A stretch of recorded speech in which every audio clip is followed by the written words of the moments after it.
The first time my sister admitted she stole my identity. She did it with a wine glass in her hand. "I used your identity for a loan," Vanessa said, smiling across my mother's Thanksgiving table. "What can you do about it?"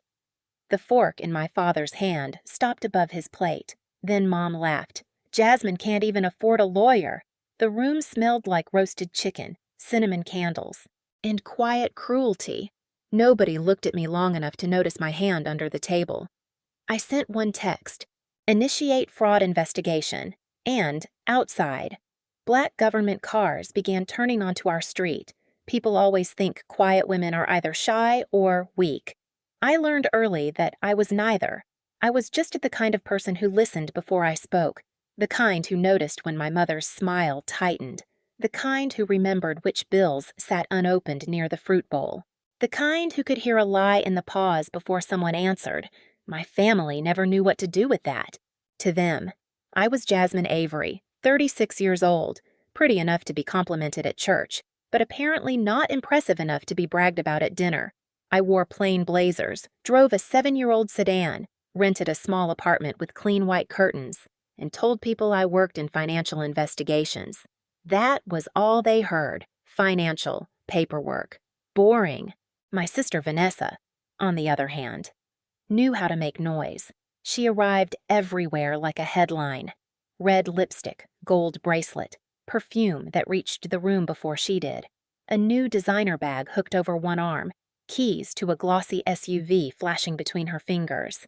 Vanessa just closed another big deal, Mom would say, touching her shoulder like she was presenting a trophy.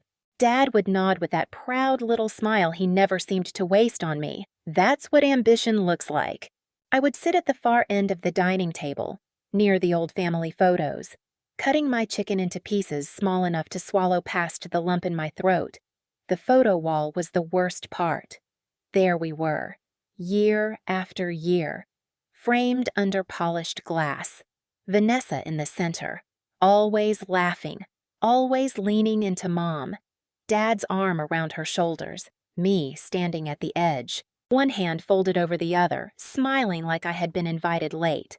That wall told the truth better than anyone in my family ever did. At Thanksgiving, the house looked perfect from the outside.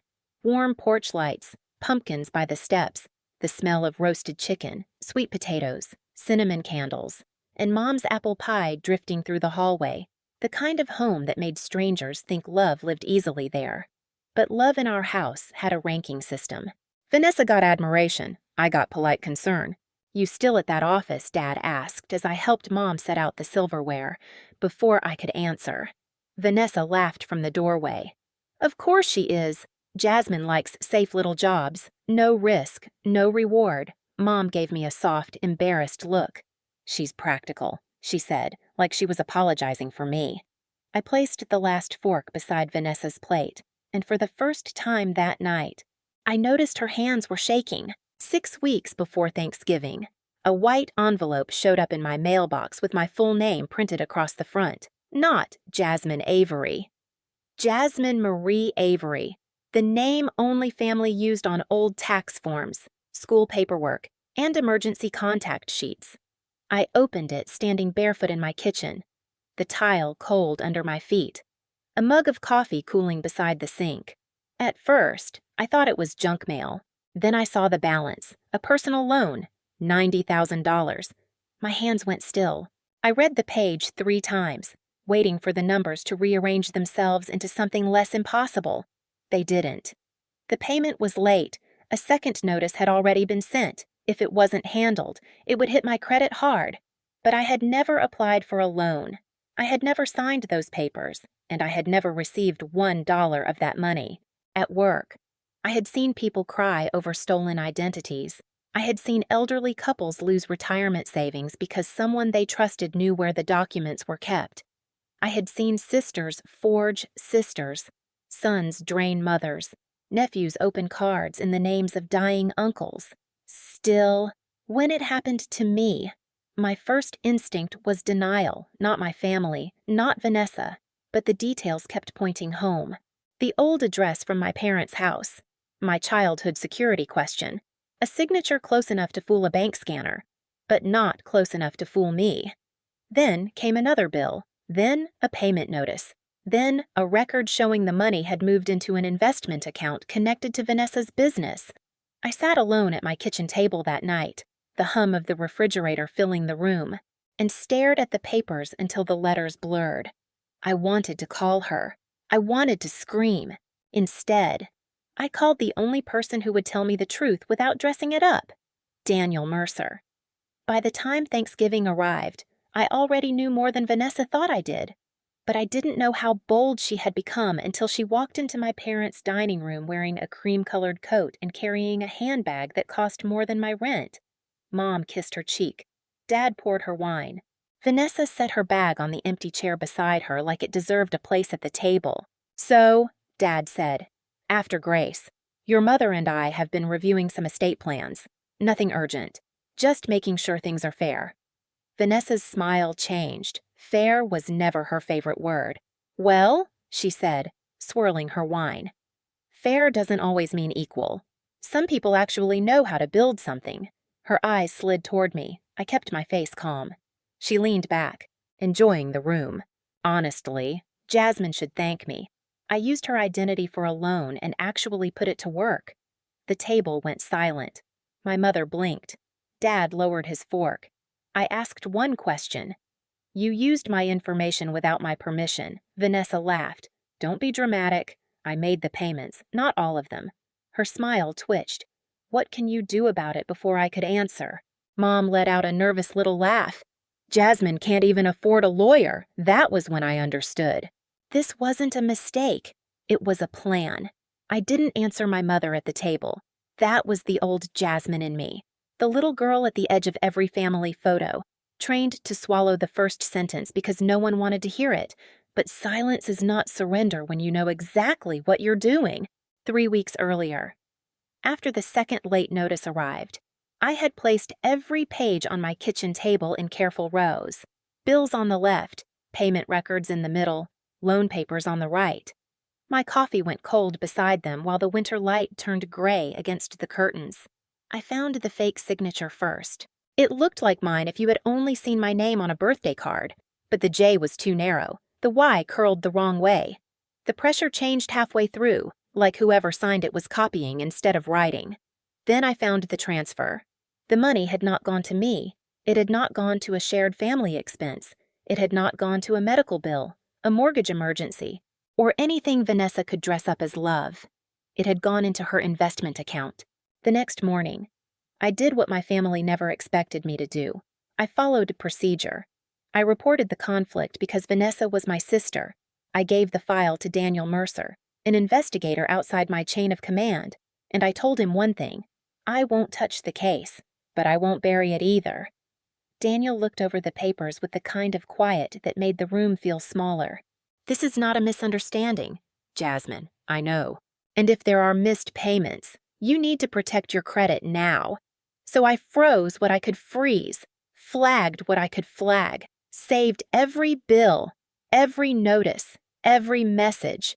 Olivia Grant, the attorney Daniel recommended for victim protection, walked me through the words I hated needing: identity theft, financial abuse, restitution, possible additional victims. That last one stayed with me, because Vanessa knew where Mom kept the old family folder: birth certificates, tax papers, insurance forms, copies of IDs from years of school applications and emergency contacts, a beige file box in the garage that nobody locked because nobody imagined family could be a threat. So I asked Vanessa once, just once. We were standing in Mom's kitchen 2 Sundays before Thanksgiving, the dishwasher humming, pumpkin bread cooling under foil. "Did you use my name for anything financial?" She didn't even look up from her phone. "God, Jasmine, you really need a hobby." That was her chance. She chose arrogance. By Thanksgiving, Daniel already had the file. Olivia had already helped me draw the boundary. I would not pay $1. I would not protect Vanessa from consequences. I would not let my parents shame me into silence. So when Vanessa smiled across the table and confessed, I wasn't breaking. I was ready, under the table. My thumb moved across the screen. She admitted it. Multiple witnesses. Please proceed.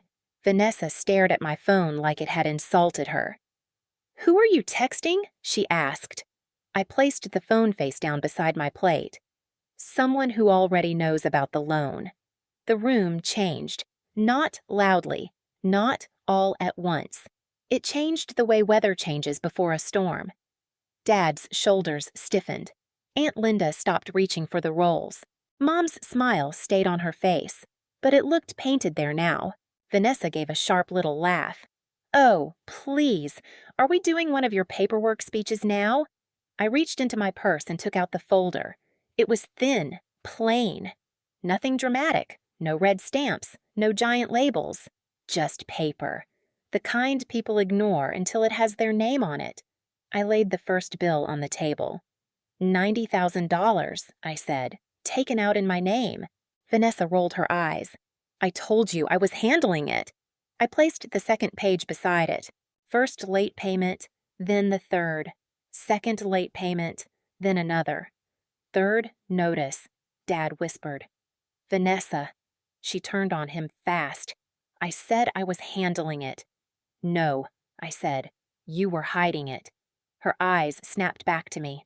I slid the loan papers across the table, stopping them just before they touched her plate. "This is the signature you used." Mom leaned forward, squinting like the truth might disappear if she looked at it carefully enough. "It looks like yours," she said weakly. "It looks copied." I said, "Not written." Vanessa picked up her wine glass, but her fingers slipped against the stem. "You're making this sound ugly." "It is ugly. It was temporary. It was illegal." Her face hardened. "Oh, now you know the law." I looked at her then. Really looked at her. The sister who had spent years calling me small, safe, boring. The sister who thought a quiet woman was just an easy target with better credit than she deserved. "Yes," I said. "I know enough." Aunt Linda's voice came soft from the other end of the table. "Vanessa."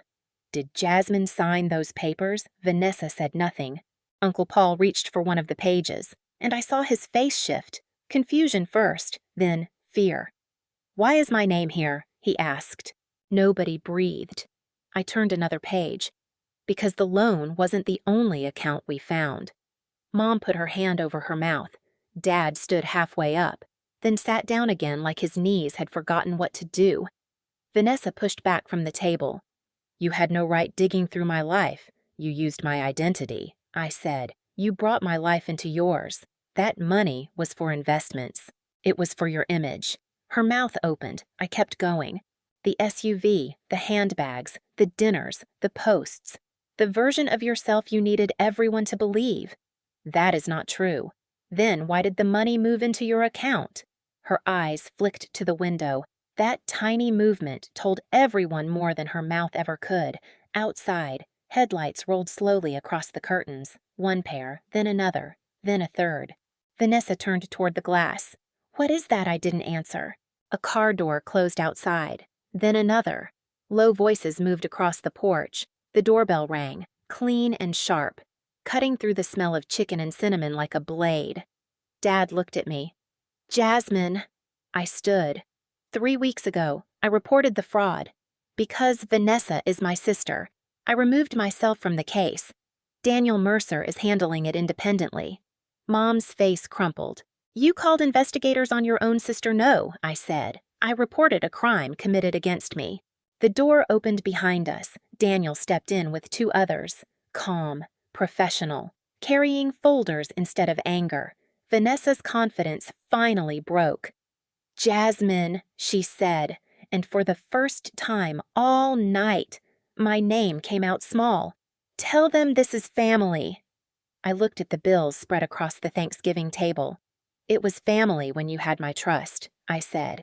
"It became evidence when you stole my name." Daniel turned to Vanessa. "We need to ask you some questions." She looked at Mom, waiting for rescue. But Mom wasn't laughing anymore. The investigation did what truth always does when people stop protecting the liar. It spread, not as gossip, not as a screaming family thread, as paper, as numbers. as accounts Vanessa had opened and payments she had missed while posting pictures of champagne glasses and marble hotel bathrooms. Within 2 weeks, Daniel called me into a small conference room with gray carpet and a coffee machine that sounded like it was dying. He placed the summary in front of me. "Jasmine," he said gently, "it's bigger than your loan." I looked down. My $90,000 was only the first door. Behind it were cards, small loans, store accounts, unpaid balances, and bills tied to Mom, Dad, Uncle Paul, and 2 relatives who hadn't even known their credit had been touched. The total came to about $340,000. I remember staring at that number and feeling strangely calm. Not because it didn't hurt, because it finally made sense. Vanessa's life had never been as shiny as she made it look. The SUV, the coats, the restaurant photos, the little speeches about ambition. It was all balanced on stolen names and family silence. When the legal process started, Vanessa's confidence vanished fast. Her attorney tried the same line she had used at dinner. It was a family misunderstanding. Daniel slid the records across the table. Late payments, loan papers, money transfers, witness statements. There was nothing soft enough to call misunderstanding anymore. Vanessa had to repay what she took. Assets bought with fraudulent money were frozen and later sold off. The SUV disappeared from her driveway. Her social media went quiet. No more brunch photos. No more inspirational captions. No more gold bracelet flashing under restaurant lights. My parents had to freeze their credit. Uncle Paul spent weeks repairing accounts he never opened. Every person Vanessa used had to rebuild something she broke. And me, I got my name back. Not all at once. Credit doesn't heal like a bruise. It takes letters, calls, reports, patience. But every correction felt like wiping her fingerprints off my life. A month later, Dad asked me to meet him at Miller's Diner, the old place near the highway where the coffee was too strong and the vinyl booths stuck to the back of your legs. He looked smaller when I walked in, not older exactly, just less certain. He had the old Thanksgiving photo on the table, the one from Mom's hallway, Vanessa in the center, me near the edge. I took it down. He said. I sat across from him.